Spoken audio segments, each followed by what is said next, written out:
Alright, hey friends. My name is Olaf, in case you don't know me. And I just got this new Rubik's Cube in the post.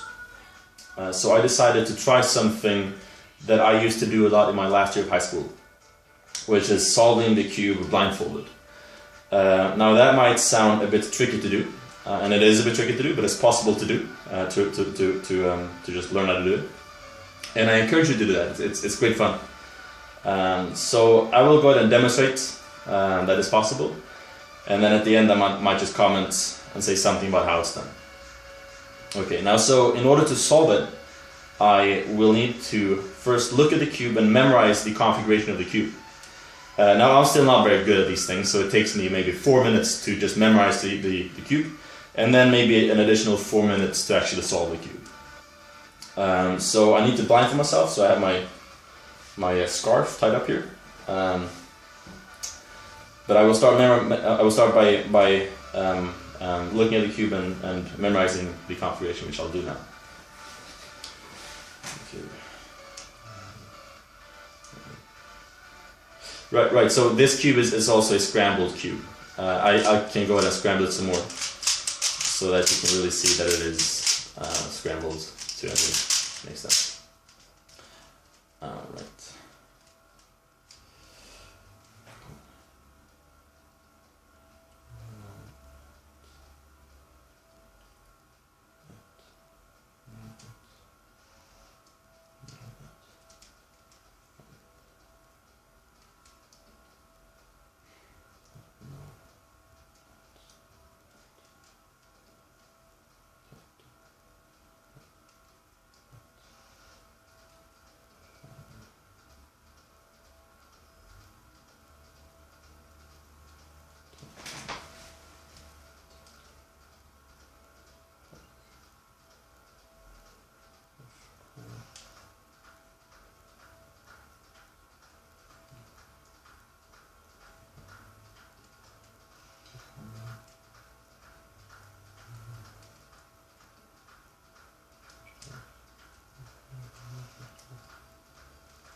Alright, so now I think I have it memorized. So I will close my eyes and try to solve it. I'll put on the blindfold, so you know I'm not cheating. Okay, and I think it'll take maybe 4 minutes to solve it. If I'm lucky, it's gonna work. If I'm good at, if I'm good, it's gonna work. Like this. So here we go. So now I can't see anything right now. I just need to make sure that I have the right edge at me. Okay, so I have like this. Nice.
solved. Oh no, almost solved. See, these two didn't turn. So they're in the right place because I just need to get this white here and the green there, and the same here, that this orange should go there and the green should go there. So that was unfortunate. I'll just go and fix it. So like that. That's how it should be. Okay, but it worked. Almost worked. Yeah, so the first time I saw somebody do this, I was in doubt. It was a Chinese guy online on YouTube I saw. He was, scrambled the cube, and then he looked at it and tried to memorize it, and then he closed his eyes and tried to solve. And I was convinced that he would fail, because I thought that this should not be possible to do. It's just an inhumane feat, to pull this off. But he could do it, so I started Googling about this a little bit, and I found a nice guide that tells you how to do it. So it is something that you need to put in a bit of work to learn, but it's possible to do. So for me, it took maybe a month of practice to really learn it before I could solve it finally for the first time. And it's great fun. I think it's much nicer to solve it this way than looking when you're solving it, because if you solve it while looking, there's never any element of surprise in some sense, because you always know that you're gonna make it. You're just following some kind of procedure. While if you have it in your head and memorize and solve blindfolded, then it's much more work in some sense, because you need to keep it in your head, and that makes it a lot more interesting to do. Because there are many things you have to keep in your head at the same time and have going on to make it work. So yeah, if you're interested in doing it and how it works, then you can ask me. I'm sure all of you watching are my close friends, so you can just talk to me or send me a message on Facebook, or comment on this video. And I guess if enough people want to know, I might make an extra video telling you a bit about the mechanics behind it, to really explain to you the whole method when you solve it blindfolded. Yeah, so that's it. Thanks for watching, guys. I'll see you.